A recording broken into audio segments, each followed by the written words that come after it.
Hey, good afternoon and morning and evening, wherever you are. I am back again. And I have a meditation I want to teach you and also practice with you. You don't have to do it. It's an interesting meditation. and I lived in Darjeeling in India for a year, about 20 years ago, 23 years ago to be precise. I'm getting older day by day. And Darjeeling is beautiful. It's in the Himalaya. It's absolutely stunning uh, town, not a big town, a small town. And what is beautiful around there is that there is lots of healers, lots of Tibetan Buddhism, Nepali, Hindu, etc., shamans.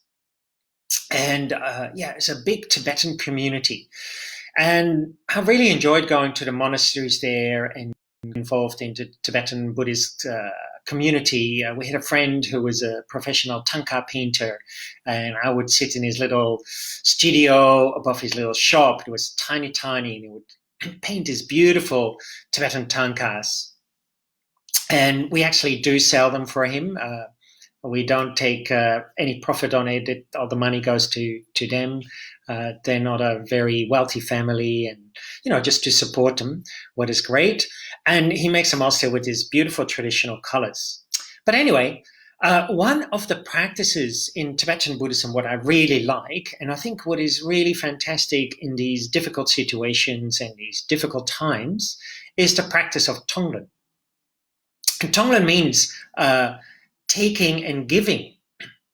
Now, it's not an easy practice, and normally you start off with just a friend, or actually you can also do it for yourself, but normally you start off with a friend or a family member who is not feeling that well, and then slowly increase it to loved ones, and then slowly you try with people who are a bit difficult, and then slowly you can include everything.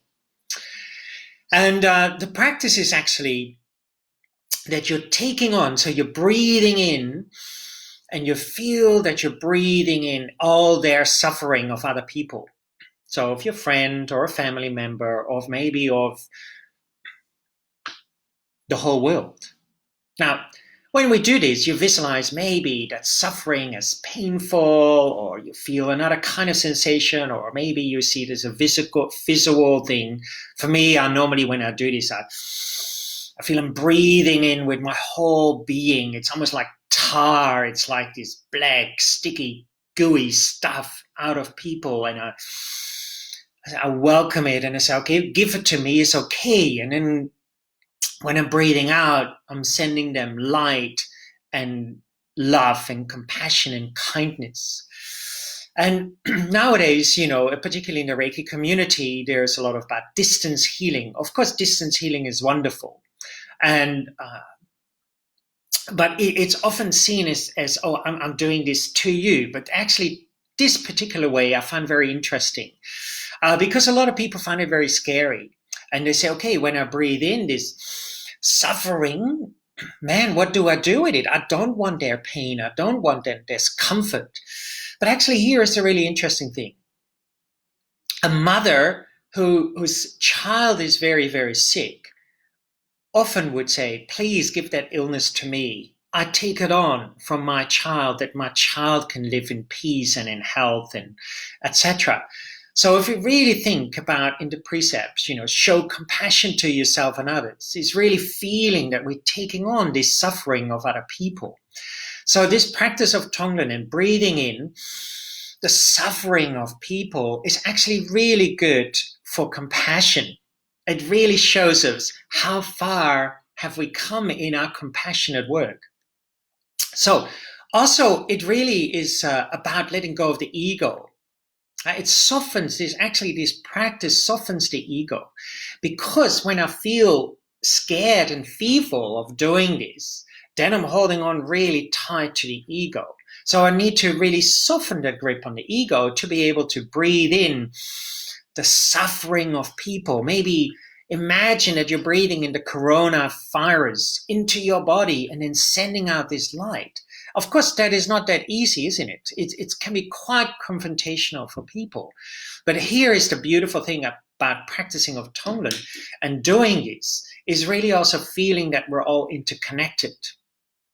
And this is why it's so beautiful intertwined with the system of Reiki. Ultimately, if we look at the Reiki 3 symbol and mantra, Honsha Seishinen, my original nature is a non-dual thought.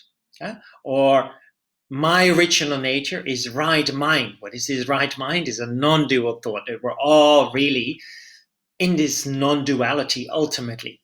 So therefore, distance healing traditionally was not sending something distance over distance. No, I am that person and the person is me.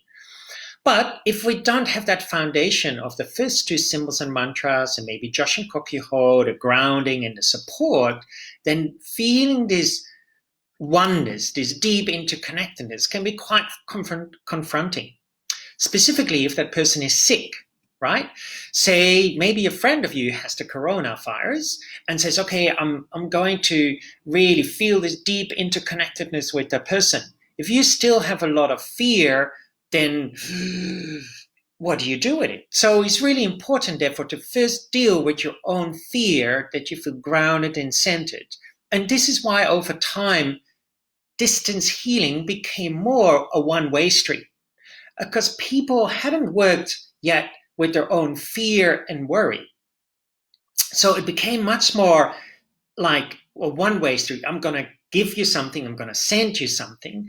But traditionally it was actually, oh, I am interconnected with you. I am you and you are me. Really feeling this deep, deep interconnectedness, no separation. But of course, this is only possible when we feel really stable in our own mind. And only then we become, of course, more compassionate, where we can lay down and say, actually, I help you. It's okay. I help you. I support you. So for me, ultimately, and in Zen, this is also beautiful, the Zen master will say, when you sit down with everything. And here is another interesting thing. Nowadays, often people say, oh, I feel one with everything. Oh, but not with that. That is a little bit negative. Not with the dog poo, right? But we can't say that. If I really feel one with everything, then it has to include also the dog poo, the negative things, both positive and negative.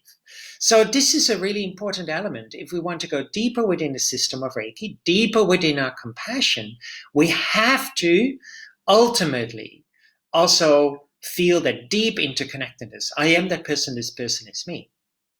So the practice of Tonglen, of the Tibetan tradition, is a really important element of doing that for yourself, letting go of that fear, letting go of that anger, letting go of the I, me, and actually saying, okay, I'm breathing in that suffering. I'm breathing in your pain. I'm breathing in your fear. I'm breathing in your discomfort. And then I'm sending you love and light. Or ultimately, again, it's about this interconnectedness, isn't it? So, not an easy practice to do. So if you want to do it, start small. Really start small with these kind of practices. Don't take it on big. If I want to run a marathon, this morning we did a little game, and we had to, it was like snakes and ladders or something like that. And with each place we got onto, we had to do an exercise. This school had centered, and so we're doing push-ups and stuff like that. Man, I am out of shape. So if I want to run a marathon, I can't just run a marathon. I have to start small. And this is the same with all of these kind of practices. You have to start small. So start, if you feel afraid, start with a family member, with your daughter or with your son or with a loved one, with your partner, breathing in their suffering, their pain, and then that light. And then slowly include a couple of more people if you want. And when you do that, slowly maybe then include someone who is really stressed, or maybe who has coronavirus, or maybe who you don't like at all. And this is therefore also where the compassion comes in, where we really start to look directly at our compassion. Because ultimately compassion have to include everybody. If we say, oh, I'm going to be kind to you, but not to you, and that's not true compassion. True compassion doesn't judge, doesn't label. True compassion, we help everybody. And this is so important, particularly if we practice the system of Reiki or a spiritual practice from the more traditional roots. We can't make any judgments about this person and but not this person. Or, yes, I'm one with the flower, but not with a cow manure on it. That stings a little bit. Do you know what I'm trying to say? So, therefore, really important. So let's practice this together. Go and sit in meditation. And if you don't want to practice this, if you feel it is a little bit confrontational, and it's okay, I practice it for you. Okay? And then just feel that I'm taking on all your suffering, all your pain, all your discomfort, and that I'm sending you light. Okay? So, first of all, sit comfortably. Make sure you sit straight, not too tight, not too loose. Just like a guitar string. If it's too loose, we sit like this. If we're too tight, we sit like that. Just in the middle. And then we take a couple of nice deep breaths into the hara. It's our center point, just below our belly button and above our pubic bone, deep inside our body. And that's the point where we feel the most centered.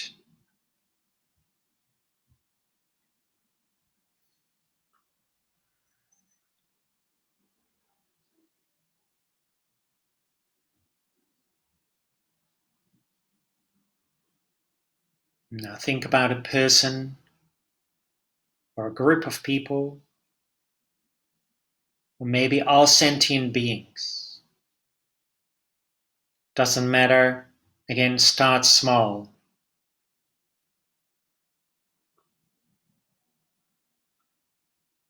And if you just want to enjoy the meditation, just keep sitting in that open space while I breathe in all your suffering, all your pain, all your discomfort.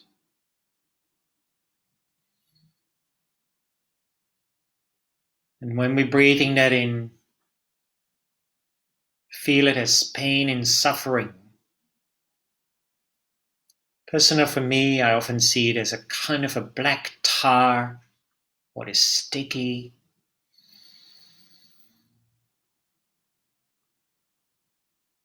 And then we breathe out, feel the light of your essence going to that person or people or all sentient beings.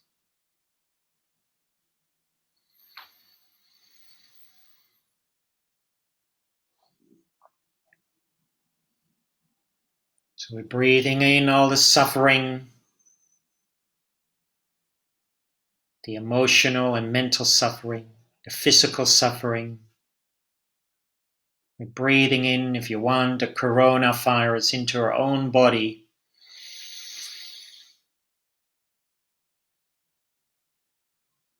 And we're breathing out the light. Everything is transformed into light.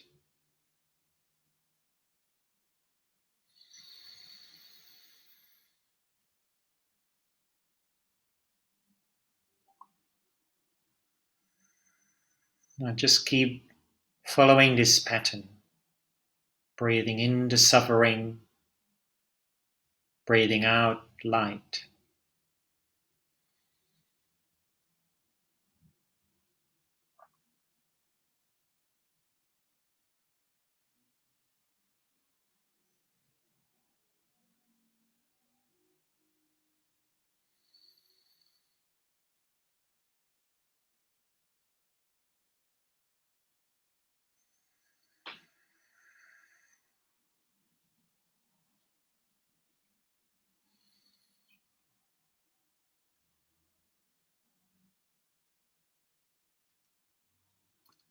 If you don't feel like participating, then just sit in that space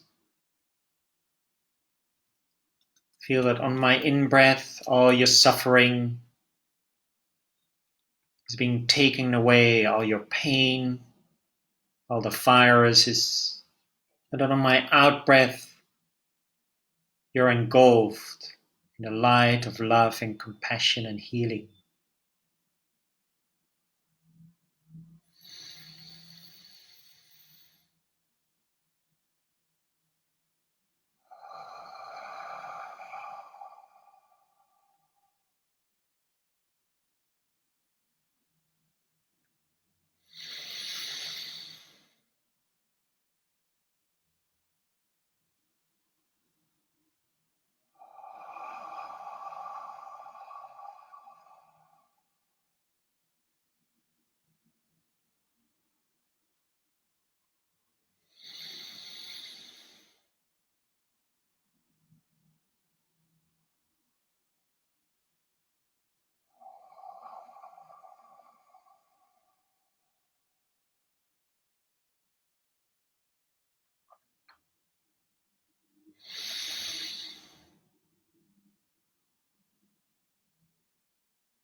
The in-breath, we're breathing in the suffering, the pain of everybody.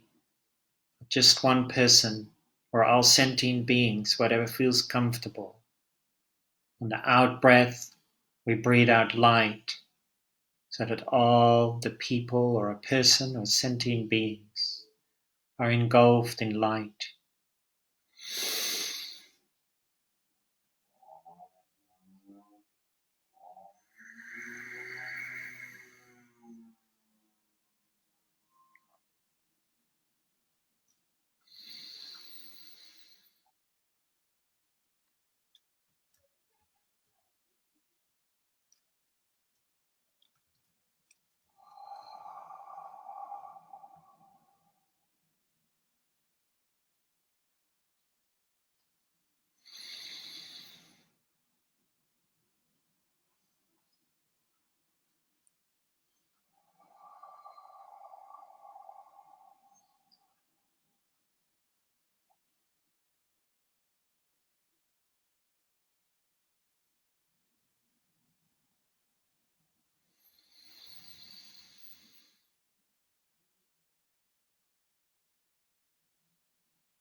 Last time. Bringing all the pain and suffering, physical, emotionally, mentally, spiritually,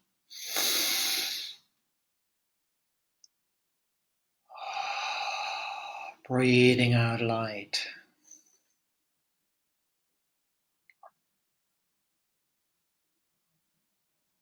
Now just rest in that space for a few moments.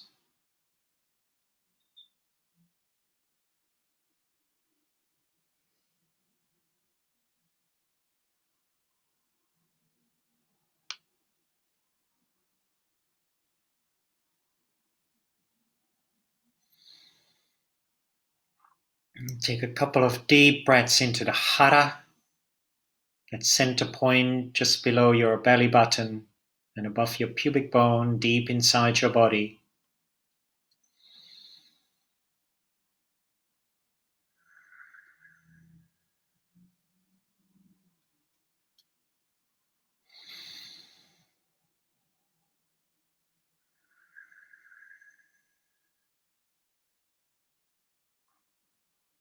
Good.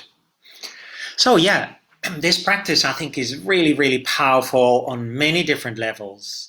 So yeah, play with it, practice with it, see how it is. And, again, in the system of Reiki, we talk about interconnectedness, and it's the same thing. It's not I'm sending something over distance, it's really feeling this deep interconnectedness. I am that person is me, no separation. And in this practice is really helping when we're breathing in the suffering, the pain, maybe the coronavirus, all illnesses, it doesn't matter, whatever it feels like, breathing it in your own being, and we breathing it out. So ultimately, this practice really dissolves the wall of our ego, the wall of fear, the wall of anxiety, the wall of worry. And therefore, it also softens our anger. It softens our idea of separation. And so it's a really important element. I'm taking on the suffering out of compassion of other people. I think even that kind of state in your mind is really important. And of course, when we then do these practices like this, we can all say, oh, I'm compassionate. But true compassion needs to include everything and anything. So therefore, yeah, play with it, see how it feels, start slowly, and soften those walls of the ego, soften the wall of your fears, soften the wall of the idea of separation. I'm only going to be kind to those, but not to those. It doesn't work like that. True kindness, true compassion is everything and anything, is universal. And these kind of practices are really, really beneficial. And this is when I lived in Darjeeling in India, and I visited those Tibetan temples. It's just so beautiful. These monks and these nuns who have that direct experience of this luminosity. Man, just being in their space, being with them is just absolutely astonishing. And we can learn so much from these old practices now in a modern way, and particularly in situations like what we're having now, where it's a lot of unrest, not just the virus. If we really think about the virus, yes, it's good, but a lot of people are losing their jobs. When you lose your job, no money. What are you doing with your house? What are you doing with your food? All the ramifications of this is going to be huge. This is important. When we pull on one flower, we pull the whole earth. I think it was from John Muir who said that he was an explorer. And this is the same thing. When one thing happened, it affects everything. So yeah, these practices therefore are really, really beneficial. It strengthens yourself. But again, start slow. I hope you enjoyed this session again today, and I hopefully be back tomorrow. If not, then bad luck. So, yes, behind me, there, yes, is the precepts of the system of Reiki. Do not anger. Do not worry. Be grateful. Be true to your way and your being, and show compassion to yourself and others. And this is really into, if we look at this practice of Tonglen, it is, when we're breathing in that confusion, the pain, these viruses, do not worry. Don't get angry about it. Be grateful that you can actually do this for other people. Be true to your way and your being. Breathe it in the way you want to breathe it in.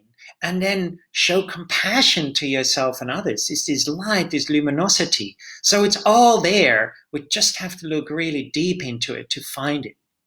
So anyway, that was me for today. Stay tuned and have a lovely morning, afternoon, or evening. It's about 5 p.m. in Amsterdam, maybe dinner time. And tonight I have another session through our own website, what you can still book in if you like. We have some other online classes and teachings going on. We used to already have a lot of online stuff, so that is all pre-recorded, which you can also book in if you like. You can just go to our website and find it there. And I love you all. Bye.